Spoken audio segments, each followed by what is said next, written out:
ಎಲ್ಲರಿಗೂ ಶುಭೋದಯ. ಇಂದಿನ ಸಚೇತನ ಕಾರ್ಯಕ್ರಮದ ವಿಷಯ ಇಂದು ಗಣಿತ ದಿನಾಚರಣೆ. ಡಿಸೆಂಬರ್ 22ರಂದು ಗಣಿತ ದಿನಾಚರಣೆಯನ್ನ ಆಚರಿಸ್ತೀವಿ. ಹಾಗಾಗಿ ಇಂದಿನ ಸಚೇತನ ಕಾರ್ಯಕ್ರಮ ಕೂಡ ಗಣಿತ ದಿನಾಚರಣೆ. ಹೌದಾ? ಗಣಿತ ಅಂದ್ರೇನು? ಈ ಗಣಿತ ದಿನಾಚರಣೆಯನ್ನ ನಾವು ಯಾವಾಗ್ಲಿಂದ ಆಚರಿಸಾಗತ್ತೀವಿ ನಮ್ಮ ದೇಶದೊಳಗ? ಹೌದಾ? ಈ ಗಣಿತ ದಿನಾಚರಣೆಯನ್ನ ಜಾರಿಗೆ ತಂದವರು ಯಾರು? ಈ ಎಲ್ಲದರ ವಿಷಯವನ್ನ ನಮ್ಮ ಶಾಲೆಯ ವಿದ್ಯಾರ್ಥಿ ಪ್ರಿಯಾ ಹಡ್ಪದ್ 7ನೇ ತರಗತಿಯ ವಿದ್ಯಾರ್ಥಿ ಇವಳು ಸವಿವರವಾಗಿ ನಿಮ್ಗೆ ಹೇಳ್ತಾಳ. ಎಲ್ರೂ ಲಕ್ಷ್ಯ ಕೊಟ್ಟ ಕೇಳಿ. ಪೀಠಿಕೆ. ಗಣಿತವು ನಮ್ಮ ಜೀವನದ ಅವಿಭಾಜ್ಯ ಅಂಗವಾಗಿದೆ. ಸಂಖ್ಯೆ, ಅಳತೆ, ಲೆಕ್ಕಾಚಾರಗಳ ಮೂಲಕ ಮಾನವ ದೈನಂದಿನ ಜೀವನ ಸುಗಮವಾಗಿದೆ. ಭಾರತದ ಮಹಾನ್ ಗಣಿತಜ್ಞರಾದ ಶ್ರೀನಿವಾಸ್ ರಾಮಾನುಜನ್ ಅವರ ಜನ್ಮದಿನವಾದ ಡಿಸೆಂಬರ್ 22ನ್ನು ದೇಶಾದ್ಯಂತ ರಾಷ್ಟ್ರೀಯ ಗಣಿತ ದಿನವಾಗಿ ಆಚರಿಸಲಾಗುತ್ತದೆ. ವಿವರಣೆ. ರಾಷ್ಟ್ರೀಯ ಗಣಿತ ದಿನವನ್ನು 2012ರಿಂದ ಭಾರತದಲ್ಲಿ ಆಚರಿಸಲಾಗುತ್ತದೆ.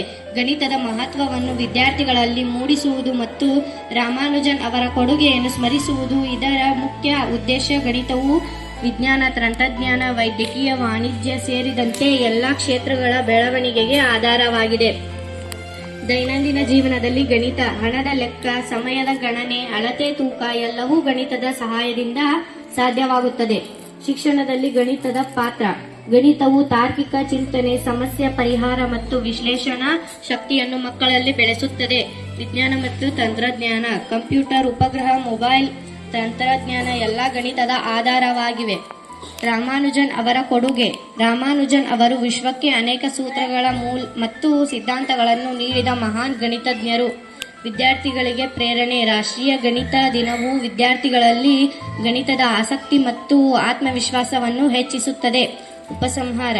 ಗಣಿತವಿಲ್ಲದ ಮಾನವ ಜೀವನವನ್ನು ಕಲ್ಪಿಸಿಕೊಳ್ಳಲು ಸಾಧ್ಯವಿಲ್ಲ. ರಾಷ್ಟ್ರೀಯ ಗಣಿತದ ಮಹತ್ವವನ್ನು ಅರಿಯಲು ಮತ್ತು ರಾಮಾನುಜನ್ ಅವರ ಜೀವನದಿಂದ ಪ್ರೇರಣೆ ಪಡೆಯಲು ಸಹಾಯಕವಾಗಿದೆ. ಪ್ರತಿಯೊಬ್ಬರಿಗೆ ಗಣಿತವು ಭಯವಿಲ್ಲ, ಸ್ನೇಹವಾಗಿ ಸ್ವೀಕರಿಸಬೇಕು. ಗಣಿತ ಅಂದ್ರೇನು? ಹೌದಾ? ಗಣಿತ ಅಂದ್ರೇನು?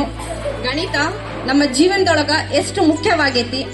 ಗಣಿತ ಇರ್ಲಾರ್ದ ನಾವೇನಾದ್ರೂ ಮಾಡಕ್ ಸಾಧ್ಯನಾ? ಹೌದಾ? ಪ್ರತಿಯೊಂದು ಕ್ಷೇತ್ರದೊಳಗೂ ಹೌದಾ ಗಣಿತ ಬೇಕೇ ಬೇಕು. ಹೌದಾ? ಅದಕ್ಕಾಗಿ ಈ ಗಣಿತ ದಿನಾಚರಣೆಯನ್ನ ಶ್ರೀನಿವಾಸ್ ರಾಮಾನುಜನ್ ಅವರು ತಮ್ಮ ಜನ್ಮದಿನವನ್ನ ಗಣಿತ ದಿನವನ್ನಾಗಿ ಆಚರಿಸ್ರಿ ಅಂತ ಯಾವಾಗ್ಲಿಂದ ಹೇಳಿದ್ರು? 2012. ಎಷ್ಟು? 2012ರಿಂದ ಹೇಳಿದ್ರು. ಅದಕ್ಕಿಂತ ಮುಂಚೆ 2011, 10 ಅವಾಗೆಲ್ಲ ಗಣಿತ ದಿನಾಚರಣೆಯನ್ನು ಆಚರಿಸ್ತಿದ್ದಿಲ್ಲ. ಹೌದಾ?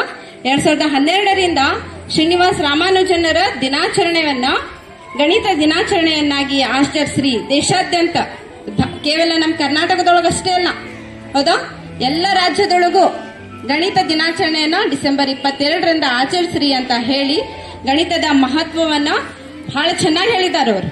ಹೌದಾ? ಧನ್ಯವಾದಗಳು.